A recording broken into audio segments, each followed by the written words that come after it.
Welcome everyone. In this session, we will focus on Chapter 15, Continuous Improvement and Lab Innovation. This video outlines a structured approach to implementing improvement strategies and fostering a culture of innovation within your color lab. In the competitive textile industry, continuous improvement and innovation are essential. A modern color lab must evolve its processes, technology, and staff skills to achieve consistent right first-time results while reducing costs. Continuous improvement is a systematic effort to enhance processes and productivity. Common methodologies for this include PDCA, Lean Principles, Six Sigma, and Kaizen. The PDCA cycle provides a framework: plan by identifying issues, do by implementing changes, check by monitoring results, and act by standardizing improvements.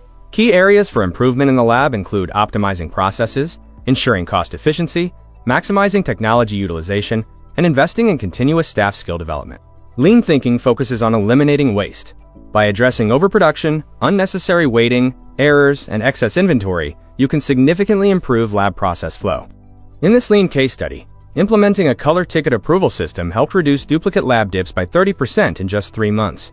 Six Sigma's DMAIC process, define, measure, analyze, improve, and control, is a powerful tool for diagnosing and solving core problems in the dye lab.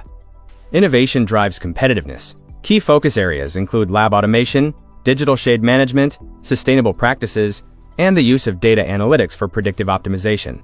To measure the success of your improvement efforts, track key metrics like right first time percentage, approval lead times, rework rates, and overall costs.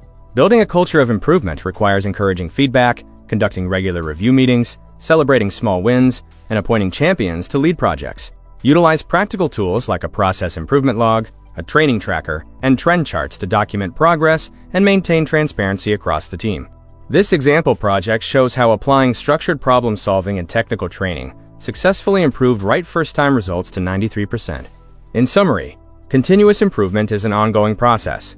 Use Lean and Six Sigma tools, leverage modern technology, and foster an innovative culture to keep your lab successful. Thank you for watching. Let's now move on to the next Chapter 16, the Lab Manager's Golden Rules and Cheat Sheets.